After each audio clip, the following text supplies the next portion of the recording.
Good afternoon, everyone. Again, my name is Alex Nazuruk. I'm here to talk about big data in electronic trading and its implications for database management systems. How many of you had any experiences with electronic securities trading? OK, good. So one of the important things that I would like to cover today, in addition, of course, to big data aspects of securities trading, is I would like to shed some light into electronic trading in general. Unfortunately, it's one of the least understood industries, and I think some knowledge about how we do things and some basics of the electronic trading systems is something that may interest you. So with that in mind, we'll start with market participants, their trading objectives and trading styles. We also talk about market data and its usage. We also would cover some basic aspects of automated trading systems, and that will bring us to the topics of trading model and how it's been developed. And we'll conclude with implications for database management systems. So the layout of the land, market participants. There are three classes of market participants. The very first one is investors. So investors, they make their trading decisions based on economic fundamentals of the underlying companies. They're not really traders. They invest. And they invest not very often. Their holding times are very long, months and years. And usually, they're not very much concerned with short-term price fluctuations on the market. The next category is speculators. Speculators are not very concerned about economic fundamentals. They trade something that is in play. Their hope is to make money quick. And as a result of that, they trade more often than investors, and their holding periods are much shorter. The third category is market makers. And this is a very special category because they are not concerned with economics at all. Their goal is to provide liquidity to the market. So their focus is pretty much on what's going on in the market at every single point of time. What's the supply and demand of the shares on the market? As a result of that trading strategy, they generate a lot of orders for the market, and they trade very often. Sometimes they send millions of orders to the market per day. Their holding times are very short, seconds and sub-seconds. And just like I said, their interests are very short-term, very immediate. So that will have some implications on the data that they're most interested in. So what are the types of data that is interesting for electronic trading? So first, very important type of data is reference data, also known as securities master. It's pretty much about the attributes of the data. It's attributes of the security. It's where the security is traded, who is the issuer of the security, when it was issued. In many cases, also, they will include information about the corporate actions, such as mergers, acquisitions, dividends, and things like that.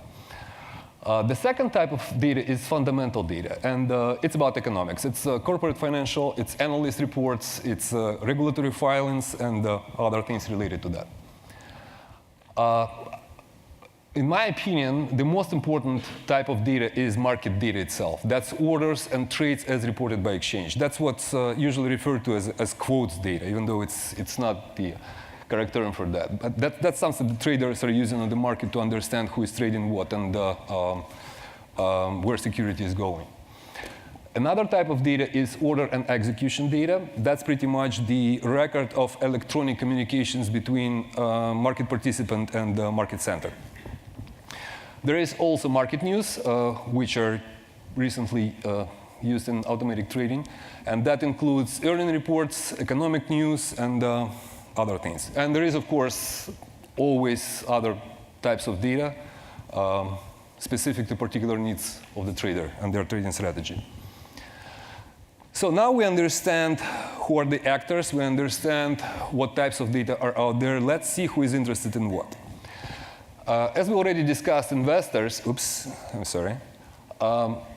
investors, their interests are long-term. They're not concerned with short-term price fluctuations. And that's why they're mostly looking at low-resolution data, fundamental data, and things like yearly prices, monthly prices. As data resolution increases, their interest just diminishes. Market makers are the complete opposite. Their interest is very immediate. They're looking at the tick data. That's the holy grail for them. That's how they build their trading strategies. They don't really care about the yearly, they don't really care about the yearly prices or fundamentals of the companies. In fact, they don't care about fundamentals at all. And that's why their interest is focused in very high-resolution data, ideally tick by tick. So price change by price change in the market. And there are speculators. Their interests vary and depend very much on what trade they're in at any particular point of time. But usually their interest is somewhere in between investors and market makers. So how big is market data in securities trading?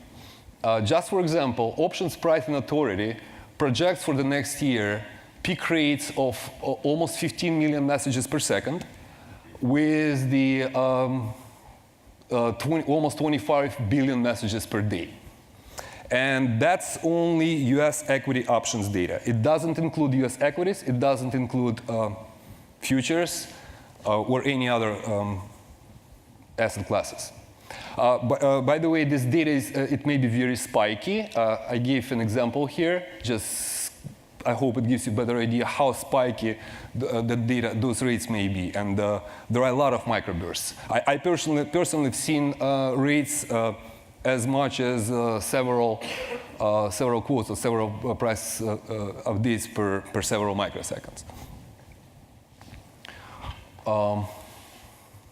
So electronic automated trading system. The easiest way to think about it as a black box.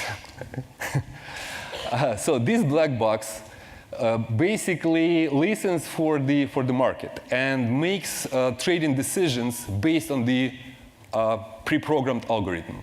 This algorithm, which is also called trading model, is pre-programmed by humans.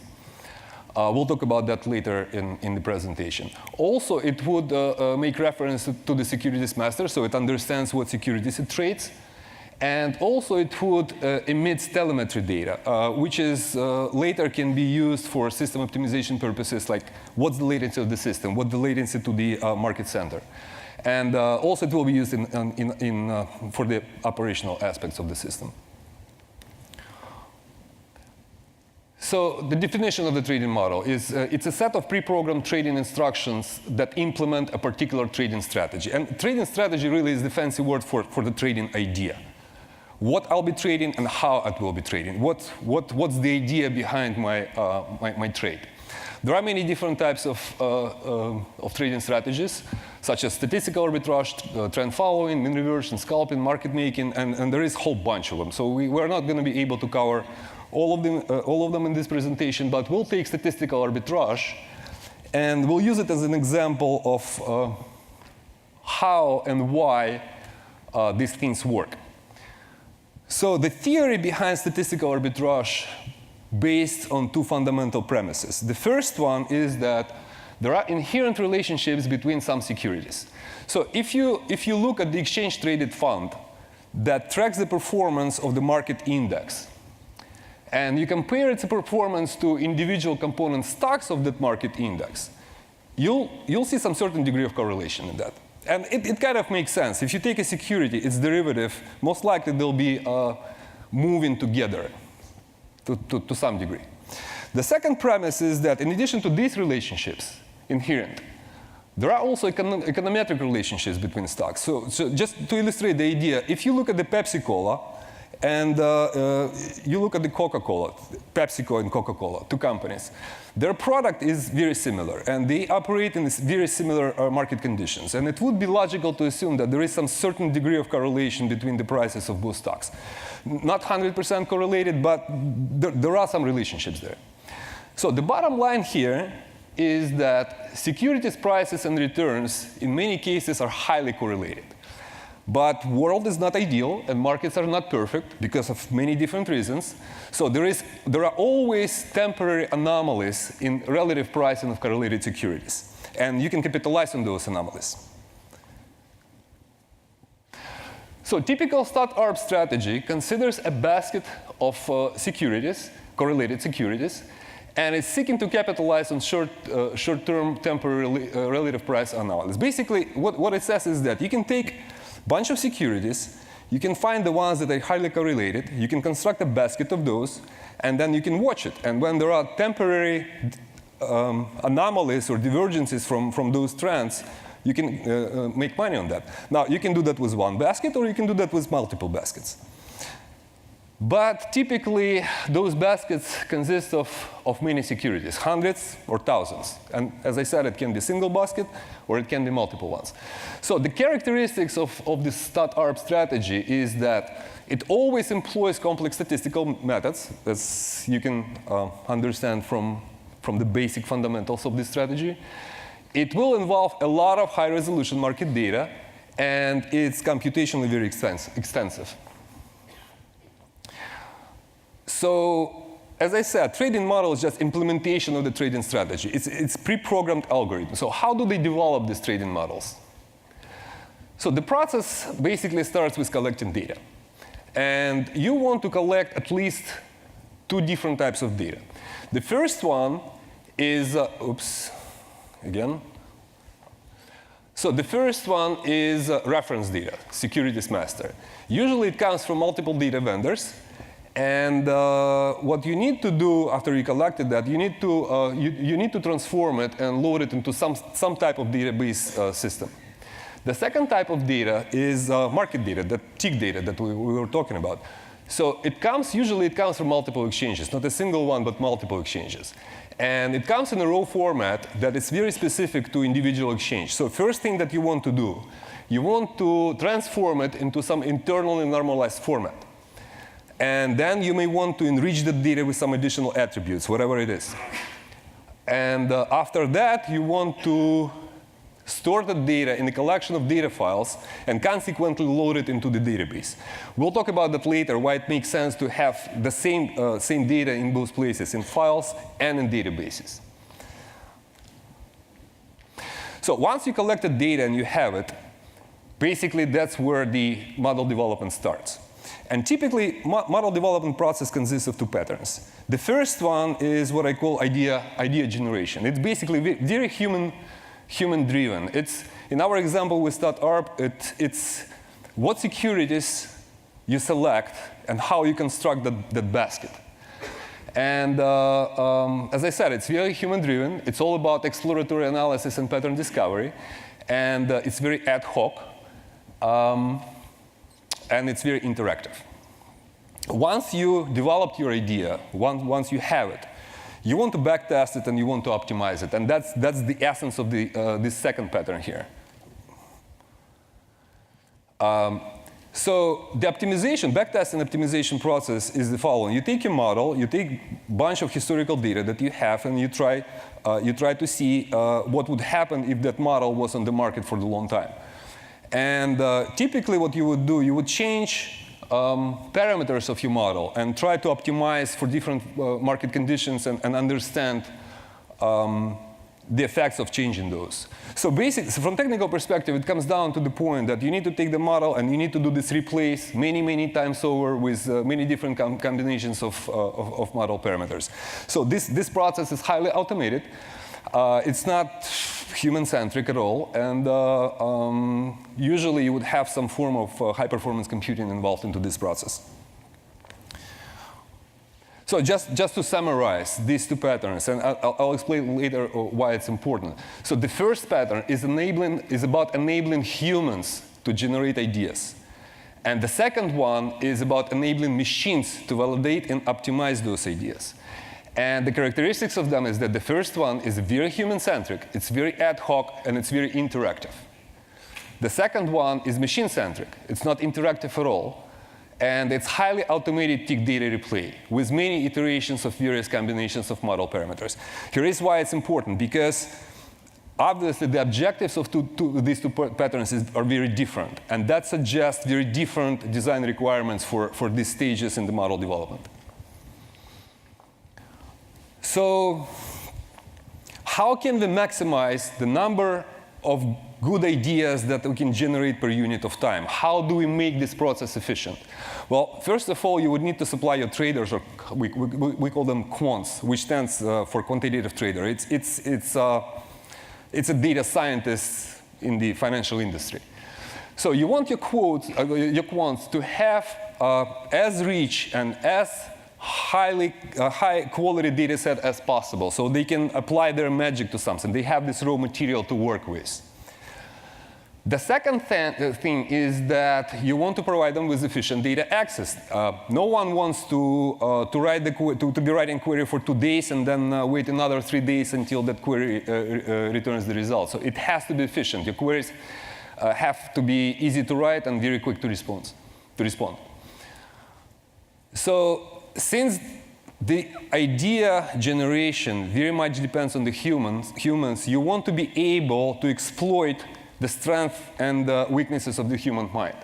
And at least in the idea generation stage, what you want to provide them with is interactive, very good high-quality tools. So they have to be interactive, and they have to be very visual. So they can do iterative process of model development, just iterate through different things and understand those relationships and construct those baskets in the example with StatArb. Now, if you want to encourage teamwork and you want that trading model to be leveraged between different people, for example, one develops idea, the other one trades, or a group of people will trade of that idea. That idea has to be easily expressible and shareable with other people. And by the way, machines at some stages will need to understand that idea as well. So that's where the power of domain-specific languages come to. Your people that will be working on the same idea actually will be speaking the same language. This last bullet point basically talks about decoupling data processing and analytics. So here is the problem. What I noticed is that, in my estimate, in some cases, 75% of the quant time actually is spent writing the code that retrieves data, that processes the data, that does quality checks for the data, and does very data-related things. And only 25% of the time actually is spent for analyzing the data. And those guys, quants, they are statisticians. They're PhDs in math. And first of all, writing code for them is not necessarily fun. And secondly, it's not what they were primarily trained for. So many of them are just not happy with that. They want to spend 100% of their time to something that they really like doing, statistical analysis. So that's the problem. And what you want to do is to decouple data processing and analytics. Somehow just split those two. So we're revisiting the previous slide. It's just the core system here. On the slide, I called it storage. But in reality, it's a data platform. It's storage plus infrastructure plus many other things, computational infrastructure that allows to do all this statistical and computational magic. So let's zoom in, because there are a lot of problems related to that. Your typical trading firm starts with individual traders having good trading ideas. So you have a couple of guys that are working on their individual data sets, on their individual workstations, and then ideas are successful. They start making money. They hire more people that start working on their individual trading strategies. And the bottom line here is that over time, your system becomes very heterogeneous, in a sense that you would have at the bottom layer here, this is hardware. Storage layer, most likely you would have a collection of file servers that at different times were allocated to different people for different purposes. At some point in this evolution, someone said, well, I need someone shared, so maybe some kind of shared storage here. And then this infrastructure would host both raw files with data and also databases of different type. And then this whole thing would be accessed from users' workstations because they're working individually. Also, most likely there would be some type of compute cluster. This whole thing would be controlled by number of individual cron jobs sitting on individual machines, not knowing about each other's existence. In best case scenario, at some point in that evolution, there would be some job scheduler introduced to the system. On the top of all this, there will be heterogeneous user code. Some traders prefer Python, some traders will be doing stuff in Java. They're working individually. So this whole system is a mess. in most cases. The result of organic growth, that's how it evolves. And it's very complex, and it's very costly to operate.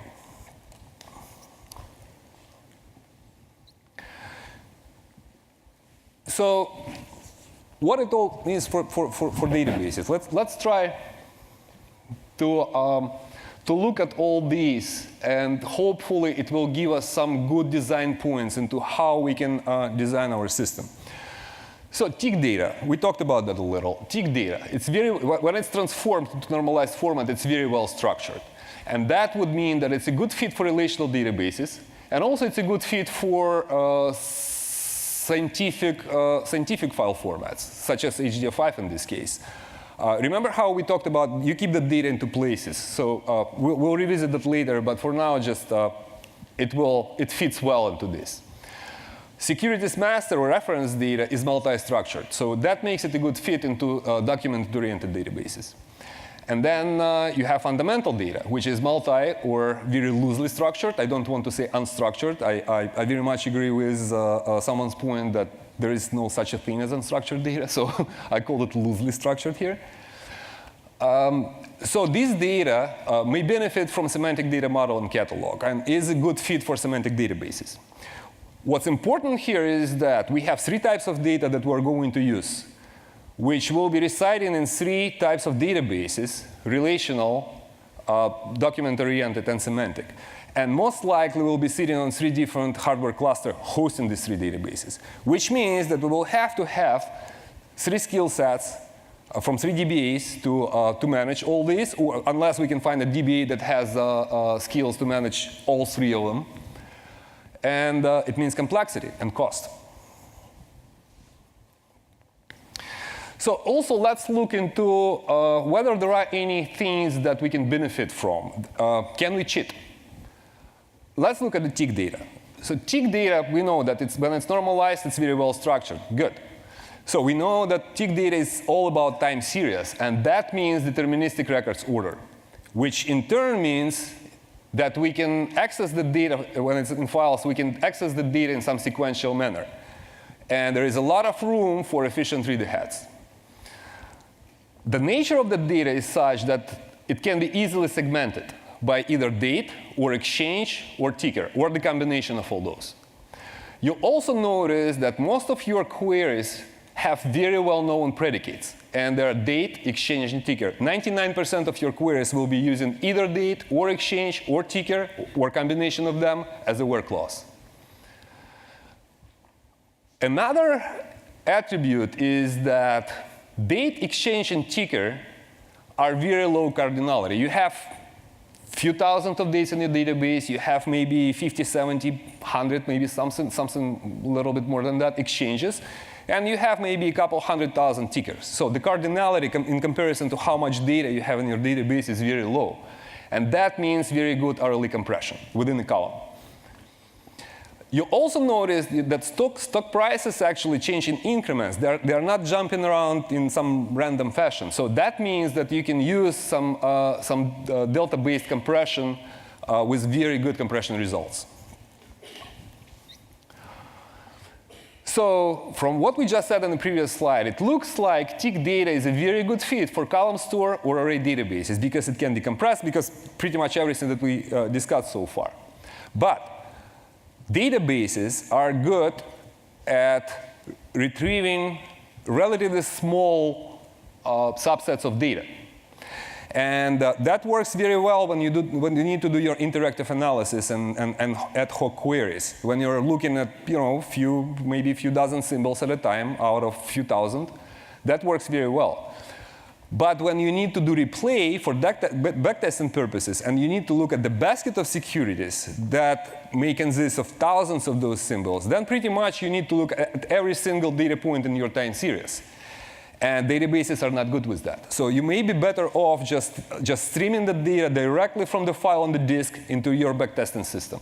That's why in the previous slides somewhere we said that you may benefit from having the same data in 2 formats, in a file format and in a database.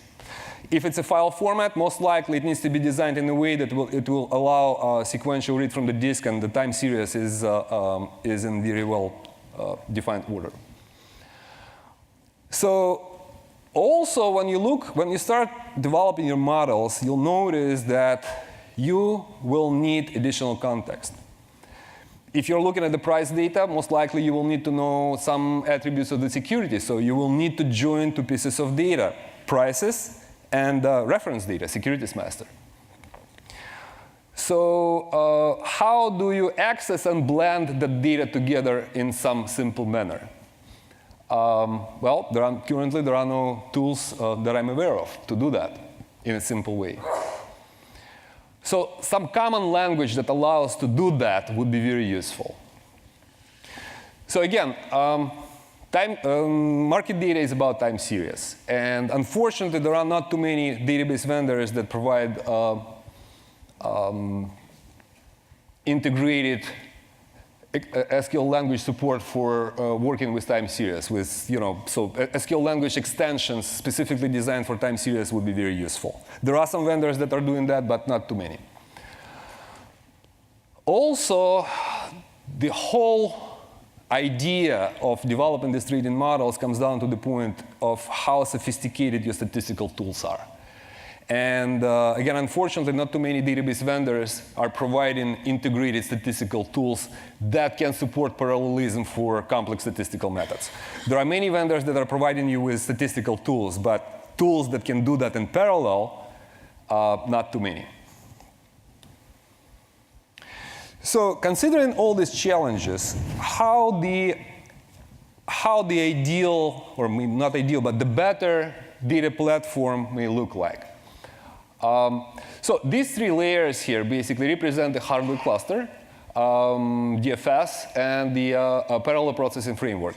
If you notice, that resembles the very well-known architectures such as Bigtable or Hadoop, with just few exceptions. So first of all, it would be time series friendly, because Hadoop is not. The reason for that is that if you take a file with time series and you load that into the HDFS, it will be chunked and distributed across the nodes in the cluster. So when you work with time series, where you need to go through the entire file, you can do that in parallel, of course, on Hadoop. But then at the end, you will have to wait until your last chunk of data is scanned and then make sure that they're in the right order. So you cannot pipeline your operations. Versus if you do that from a single file on a single machine, then the first record that you read actually can go somewhere else, and you can start doing some work with that first record.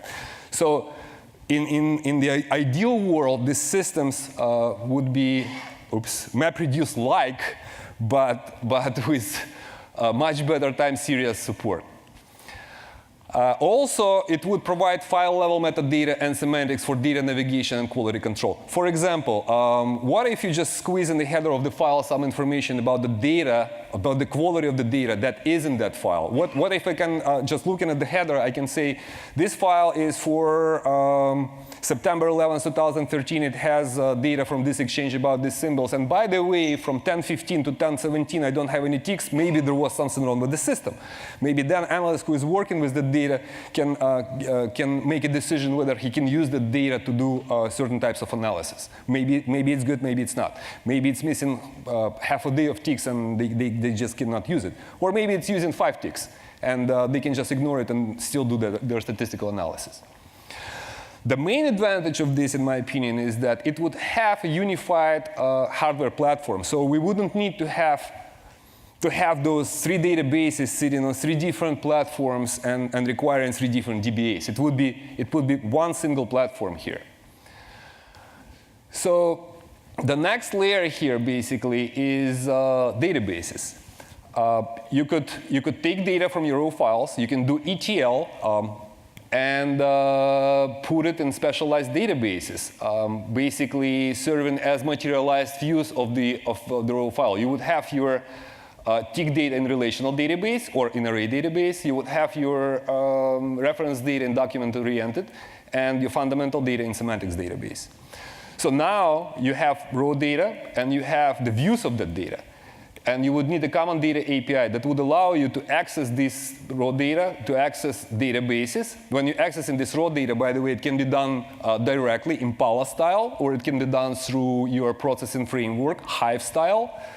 But more importantly, what it would allow to do is to bring this data from databases and from files, or even from databases, and mix it together and blend it together. So you can bring this additional context that you would need. And this query illustrates just that. I'm not aware about any database vendor that supports something like this. So if you guys, if you like it and you want to provide some useful functionality for the community, please do it. So what it does here, it tries to do a very simple thing, actually. So it looks at the ticks data, and also it looks at the dividends data. And it turns out the ticks data is in a relational database, and this thing is sitting in the document-oriented database. So remember how I was talking about the problem of quant who is spending 75% of his time doing this. So let's look at this from the quant's perspective. If I'm a quant, I have to understand and be familiar with the schema of both databases. So I know what columns and what tables to query, right? Or whatever the JSON format of document stored databases. So once I figure that out, I need to be familiar with SQL and with whatever the MongoDB querying language is called here. I have to be able to write those queries. Once I retrieve that result, I will need to do some statistics on that. And that's a lot for me to know and the skills to have before I can actually start doing what I was trained to do. So that comes down to the point of decoupling the data processing from analytics. And I need 30 seconds. So the better way it would be to have some form of DSL, domain-specific language here. If I'm a quant, all I'm saying here is that I want to take all the components of S&P 500. I want, instead of just single ticks, I want to compress them down to 1 second bars. I want to do the correlation and return top 10 pairs that have the highest correlation here. From the quant's perspective, this is much easier to do. Unfortunately, we don't have time for questions, but this is it. Thank you. Thank you very much.